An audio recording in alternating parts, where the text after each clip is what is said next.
Welcome to R&D IT school. ఈరోజు మనతో పాటు జాబ్ గ్యారంటీ స్టూడెంట్ మౌనిక ఉన్నది. సో మౌనికకి నిన్న జరిగిన క్యాలిబర్ టెక్నాలజీస్ డ్రైవ్లో 5 ఆఫర్స్ వచ్చాయి. అందులో మౌనిక ఆఫర్ ఒకటి. So let's take introduction from Mounika. So Mounika, so introduce your self. నా పేరు మౌనిక. నేను భువనగిరి నుంచి వచ్చాను అండ్ నాది 2014 భువనగిరి నుంచి వచ్చాను అండ్ నేను 2014లో బీటెక్ ఈసీ బ్యాక్గ్రౌండ్ కంప్లీట్ చేశాను అండ్ ఇక్కడ 2022లో జాయిన్ అయ్యాను. సో 1.5 year అవుతుంది. నాకు నిన్న క్యాలిబర్లో ఆఫర్ వచ్చింది. సో అందులో జాయిన్ అవ్వాలని అనుకుంటున్నాను. సో మౌనిక బీటెక్ 2014 అండ్ ఇక్కడ చాలా లాంగ్ జర్నీ జరిగింది. జాబ్ రాక కాదు, తనకి అరౌండ్ 7-8 months బ్యాక్ నవంబర్లోనే ఆల్రెడీ ఒక జాబ్ వచ్చింది. సో ఆ జాబ్ని తను రిజెక్ట్ చేసింది జీవీఆర్ అనే కంపెనీలో. ఆ రోజు 15 ఆఫర్స్లో తనది ఒక ఆఫర్. సార్ నేను ఉంటాను, నేను కొన్ని ఇంటర్వ్యూస్ అటెండ్ అవుతానని. తర్వాత ఒక 2-3 కంపెనీల్లో ఫైనల్స్ వరకు వచ్చి ఆగింది. సో మళ్ళీ నిన్న సెలెక్ట్ అవ్వడం జరిగింది. సో తన ఇంటర్వ్యూ ద్వారా నేను మీకు చెప్పాల్సింది ఏంటంటే 10 years గ్యాప్ ఉన్నా కానీ ఫ్రెషర్గా కూడా వెళ్ళే అవకాశాలు ఉన్నాయి. మేము గత ఇంటర్వ్యూలలో చాలా చోట్లలో చెప్పడం జరిగింది, గ్యాప్ ఉంటే ఫేక్ పెట్టుకోవాలి అనేది ఒక మార్కెట్లో ఒక డిస్కషన్ ఉంటుంది. సరే ఫేక్ పెట్టుకొని వెళ్తారా వెళ్ళరు అనేది మీ ఇష్టం, కానీ నేనైతే ఫేక్ని ఎంకరేజ్ చేయట్లేదు, ఫేక్ వద్దు అని చెప్తున్నాను.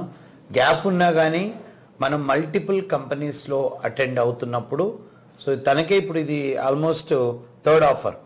ఆల్మోస్ట్ ఇది కంప్లీట్లీ ఆఫర్డే, బట్ అది వెయిటింగ్ లిస్ట్లో పెట్టారు. So GVR info systems, next calibre technologies and Kapil IT. ఇప్పుడు ఈ 3 కూడా మంచి కంపెనీసే. సో దాన్ని బట్టి ఏంటంటే గ్యాప్ ఉన్నప్పటికీ మీకు మంచి ప్రోగ్రామింగ్ స్కిల్స్ సబ్జెక్ట్ ఉండి మంచి అటిట్యూడ్ ఉంటే ఫ్రెషర్గా తీసుకుంటారు, అంతేనా? సో ఇప్పుడు మీది అంటే లైక్ భువనగిరి కదా, భువనగిరి నుంచి అమ్మాయి స్పెషల్ ఏంటంటే రోజు భువనగిరి నుంచి ఇన్స్టిట్యూట్కి వచ్చిపోయావు. మధ్యలో హాస్టల్ ఉన్నావా? లేదు, complete 1.5 year up and down. Great కదా. సో ఎలా బస్సా ట్రైనా? బస్ సార్, అక్కడ ఉప్పల్ వరకు బస్ సార్. ఎన్నింటికి వస్తావు? మార్నింగ్ ఎన్నింటికి బయలుదేరుతావు? 7కి స్టార్ట్ అవుతావు బస్. 9:30. సో 9:30 అవుతుంది. మళ్ళీ ఈవినింగ్ ఎన్నింటికి బయలుదేరుతావు? ఇక్కడ 4:30 or 5కి వెళ్ళిపోతాను. 7:30 అవుతుంది. సో బాగానే జర్నీ. ఎన్ని కిలోమీటర్స్ మొత్తం జర్నీ? జర్నీ అయితే 2.5 hours sir. 2.5 hours sir. So చాలా great efforts and lot of patience ఉంటేనే ఇది జరుగుతుంది, అంతేనా? సో ఇక్కడ మొత్తం నువ్వు ఇంటర్న్షిప్ ప్రోగ్రామ్ ఎన్ని రోజులు పట్టింది నీకు? 1.5 years sir. No my concern is not total process.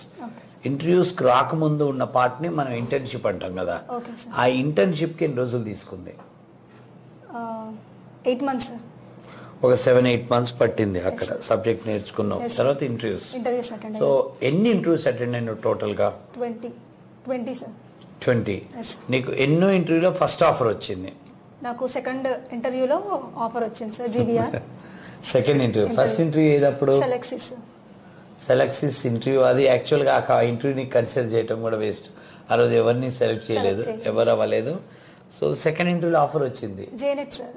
జేనెట్లో నాకు ఆఫర్ వచ్చి అక్కడ పోయింది సార్. తర్వాత జీవీఆర్ 4th. రైట్.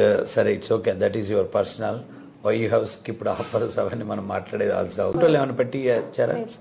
బయట అటెండ్ అయ్యావు. ఏమైంది అప్పుడు? హెచ్సిఎల్ ఆఫర్ వచ్చింది సార్. ఓకే, అది మిస్ అయింది సార్. పట్టు వదలని విక్రమార్కుడు అంటారు చూడు, అట్లా చేశాను. Great, really. ఓకే, సో అది ఏమైంది? అది ఆఫర్ మిస్ అయింది. సరే, తర్వాత ఏం జరిగింది? 15లో స్కూల్లో టీచింగ్కి వెళ్ళాను సార్. ఓకే, 15 నుంచి 18 వరకు టీచింగ్ చేశాను. 15 నుంచి 18 వరకు టీచింగ్. Yes sir. 19లో హాఫ్ నుంచి ఇంకా బ్యాంక్ కోచింగ్స్కి వెళ్ళాను.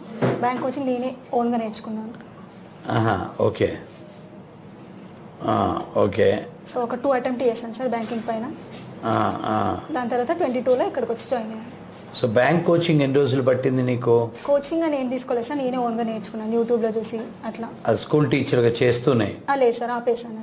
స్కూల్ టీచర్గా ఎన్ని రోజులు చేసావు? 4 years. 4 years. బీటెక్ తర్వాత school teacher, Java course, school teacher, next bank coaching, bank preparation. Bank ప్రిపరేషన్కి ఎంత టైం పట్టింది? 2 years.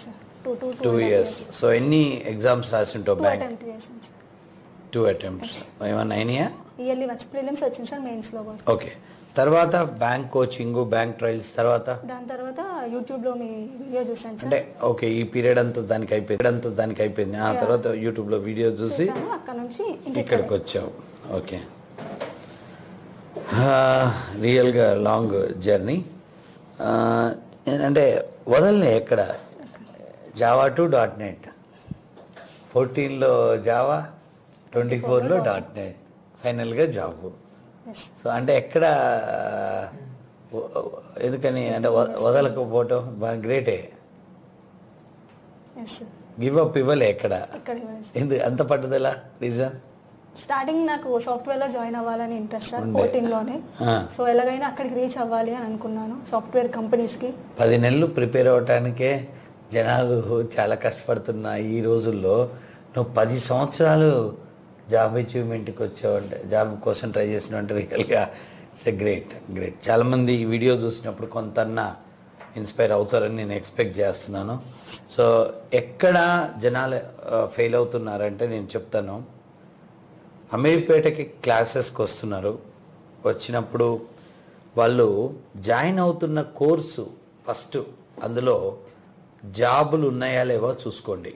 మీరు జావా నేర్చుకుంటున్నారు, మీరు .NET నేర్చుకుంటున్నారు, లేదు మీరు టూల్స్ నేర్చుకుంటున్నారు, పవర్ BI లేకపోతే data science, Tableau tool, power BI tool, లేదా ఇన్ఫర్మేటికా టూలు, లేదా డేటా సైన్సు, వీటిల్లో ఎక్కడ ఫ్రెషర్ జాబ్స్ లేవు.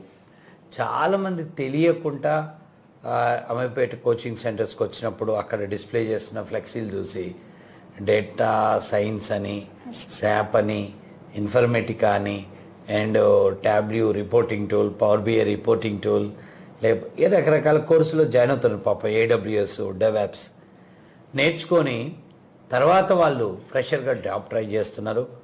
ఆ నేర్చుకున్న తర్వాత అక్కడ ఫ్రెషర్ జాబ్స్ లేవనేది అర్థమయ్యి వాళ్ళు పైథాన్ కూడా ఒకటి ఫ్రెషర్ జాబ్స్ లేవు. సో అదొకటి మెయిన్ పాయింట్, అదొకటి రాంగ్ స్టెప్. నీ విషయంలో జావా కొంచెం లెంతీ కోర్స్, అది అంటే ఈవెన్ దో 6 monthsలో కూడా నువ్వు might not completed all the syllabus. Maybe నువ్వు కోర్ జావా నేర్చుకుని కొంత గొప్ప అడ్వాన్స్డ్ జావా అంతే నేర్చుకుని ఉంటావు, అదొక రీజన్. నెక్స్ట్ ఏంటంటే ఆపర్చునిటీస్ ఎక్కడున్నాయి అనేది మీరు ఫ్రెషర్ ఆపర్చునిటీస్ చూస్తే ఎక్కువ .NETలో ఉన్నాయి. సో ఇది మనం అర్థం చేసుకోవాలి. జావాలో కూడా ఉన్నాయి కానీ కొంచెం తక్కువ. నెక్స్ట్ మనం జాయిన్ అవుతున్న ఇన్స్టిట్యూట్ అనేది very very very very important. So 2 hours programme, 3 hours programme, 1 hour programme లాంటి ఇన్స్టిట్యూట్స్లో ఎట్టి పరిస్థితుల్లో మీరు జాయిన్ అయినప్పుడు మీకు రిజల్ట్స్ అయితే ఇలానే ఉంటాయి. కరెక్టేనా? సో ఆ 2 hours క్లాస్ చెప్తారు, పంపిస్తారు. రిమైనింగ్ టైం స్టూడెంట్ ప్రాక్టీస్ చేయటం అనేది కొద్దిగా కష్టం ఇప్పుడున్న ఇదిలో. అదొకటి చూసుకోవాలి. ఫుల్ టైం కోర్స్ ఎవరు ఇస్తున్నారో అక్కడ జాయిన్ అవ్వటం చాలా మంచిది. మా దగ్గర మేము ఇస్తున్నామని కాదు, ఎక్కడ ఇలాంటి వాళ్ళు చాలామంది ఉంటారు. నెక్స్ట్ జాబ్కి అష్యూరెన్స్ ఎంతవరకు ఇస్తున్నారు? జాబ్ అసిస్టెన్స్ అంటారు. జాబ్ అసిస్టెన్స్ అంటే అది వర్కౌట్ అవుతుందా కావట్లేదా? జాబ్ గ్యారంటీ అంటున్నారు. 100% ఆ ఇన్స్టిట్యూట్కి వెళ్ళి ఒక 2-3 రోజులు వాళ్ళని రిక్వెస్ట్ చేయండి, మేము ఇక్కడ ట్రావెల్ చేస్తామని. ఆటోమేటిక్గా అక్కడ ఏం జరుగుతుంది అనేది మనకు అర్థమైద్ది, నిజాలైనా అబద్ధాలైనా. తర్వాత మీరు ప్రయత్నం చేయండి, అంతేగాని ఎక్కడో జాయిన్ అయ్యి టైం వేస్ట్ చేసుకోవద్దు. సో ఇక్కడ మీరు గమనిస్తే వందల క్రౌడ్ ఉన్న బ్యాచెస్ ఉన్న క్లాసెస్కి వెళ్ళటం వల్ల మీరు కోర్సు కంప్లీట్ చేస్తారు, కానీ ఫైనల్గా మీ యొక్క సక్సెస్ని చూడరు. అదొకటి గమనించండి. నేను గమనించినంత వరకు అమీర్పేట కోచింగ్కి వస్తున్న ఒక 1000 మంది స్టూడెంట్స్లో అల్టిమేట్గా వాళ్ళు జాబ్కి వెళ్తున్న వాళ్ళు 100, 150, 200 మ్యాక్స్ ఉంటారు. మిగిలిన 800 అంటే అరౌండ్ 80% ఆఫ్ ద స్టూడెంట్ ఈ కోర్స్ నేర్చుకుని మళ్ళీ ఇంకో కోర్స్ నేర్చుకొని ఇంకో కోర్సు పోతున్నారు, కానీ చివరికి they are not reaching the jobs. So and ఇక్కడ స్టూడెంట్ ప్రాబ్లం కూడా ఉంది. వాళ్ళ ఇర్రెగ్యులారిటీ అనేది పెద్ద సమస్య. ఒక నెల వస్తారు, ఒక నెల గ్యాప్ ఇస్తారు, ఇర్రెగ్యులర్. లేదు వారానికి 2 రోజులు వస్తారు, 2 రోజులు రారు. అలా జరిగినా కానీ మనకి జాబులు రావు. అప్పుడు దాన్ని ఇన్స్టిట్యూట్స్ని మనం బ్లేమ్ చేయటం అనవసరం. నెక్స్ట్ ఇంకొక ప్రాబ్లం ఏంటంటే 2 hours క్లాస్ని రిమైనింగ్ టైం వాళ్ళు ప్రాక్టీస్ చేయకుండా ప్రిపేర్ అవ్వకుంటున్నా కానీ రాదు. నెక్స్ట్ మధ్యలో కొన్ని నెలల గ్యాప్ ఇస్తారు కోచింగ్కి, అది కూడా డేంజరే. నెక్స్ట్ ఇంకోటి ఏంటంటే ఒక సరిగా ప్రిపేర్ అవ్వకుండా ఒక 4-5 ఇంటర్వ్యూలు అటెండ్ అయ్యి మాకు జాబ్ రాలేదని చెప్పి వీళ్ళు మళ్ళా గివప్ ఇవ్వటం జరుగుతుంది. సో యాక్చువల్గా ఇక్కడ చెప్పాల్సింది ఏంటంటే ఫస్ట్ ఏ కోర్స్ చేసుకుంటున్నావు అదొకటి ఇంపార్టెంట్, దాంట్లో ఫ్రెషర్ జాబ్స్ ఉన్నాయా. 2 మీరు ఫుల్ టైం కోర్స్ ఇస్తున్న ఇన్స్టిట్యూట్స్లో జాయిన్ అవుతున్నారా లేదా, లేదు 2 గంటలు మీరు జాయిన్ అవుతున్నారు, మిగిలిన టైం ఏం చేస్తారు మీరు? మిగిలిన టైం మీరు ఇన్స్టిట్యూట్లో లేకపోతే మీరు హాస్టల్లో ఉంటే ఎంతవరకు ప్రిపరేషన్ అవుతుంది? అది అబద్ధం. తర్వాత ఇన్స్టిట్యూట్ మనకి జాబ్ అష్యూరెన్స్ ఇస్తుంది, 100% జాబ్ ఇప్పిస్తున్నారా ఇప్పించట్లేదు అనేది కూడా మనం జస్టిఫై చేసుకొని అంటే చూసుకోవాలి, చెక్ చేసుకొని జాయిన్ అవ్వండి. అండ్ మీరు ఇర్రెగ్యులర్ అవ్వద్దు. ఫైనల్గా అన్నిటికంటే ఇంపార్టెంట్, మీరు ఇన్స్టిట్యూట్కి ఇర్రెగ్యులర్ అవ్వద్దు, ఇంటర్వ్యూస్కి ఇర్రెగ్యులర్ అవ్వద్దు, అండ్ మీరు రెగ్యులర్గా ఇన్స్టిట్యూట్కి వెళ్ళాలి, రెగ్యులర్గా ప్రిపేర్ అవ్వాలి. మెంటల్గా నువ్వు మల్టిపుల్ ఇంటర్వ్యూస్కి అండ్ లాంగ్ జర్నీకి కూడా మెంటల్గా రెడీ అయినప్పుడు ఖచ్చితంగా మీకు జాబ్ వస్తుంది. సో ఇలాంటి ప్రికాషన్స్ అన్నీ తీసుకుంటేనే సో మీరు అచీవ్ అవుతారు. నేను ఇది చెప్పడానికి కారణం ఏంటంటే success rate of IT job seekers is very less as per my observation. And fake ఎక్స్పీరియన్సెస్ని అండ్ బ్యాక్ డోర్స్ని బాగా ప్రమోట్ చేస్తున్నాం మనమే. సో దాన్ని కూడా అవాయిడ్ చేయాలి. సబ్జెక్టు నేర్చుకోకుండా నువ్వు జాబ్లోకి వెళ్ళాలనుకోవటం చాలా తప్పు. ఎందుకంటే మనం పోయేది tech industry, it's not normal jobs. ఏదో మీరు గుమస్తా ఉద్యోగానికి వెళ్ళట్లే, టెక్నికల్ జాబ్స్ చేయాలంటే నువ్వు టెక్నికల్ ఎక్స్పర్టైజ్ అవ్వాలి. సో దానికి బీటెక్ ఉండాలి, ఎంసీఏ ఉండాలని నేను చెప్పను. ఒక నార్మల్ డిగ్రీ వాళ్ళు కూడా ఉండొచ్చు. ఈరోజు మనకు జరిగిన 5 ఇంటర్వ్యూలలో 2 ఒక అబ్బాయి స్టూడెంట్, ఇంకొక అబ్బాయి బీఎస్సీ స్టూడెంట్. సో ఇంజనీరింగ్ ఉంటే మంచిది, ఉండకపోయినా ఇంకో 2 నెలలు ఎక్కువ కష్టపడి మీరు ప్రిపేర్ అయ్యి జాబ్ కొట్టచ్చు, right? So Monica, so congratulations and all the very best for your future. Thank you. Right, bye.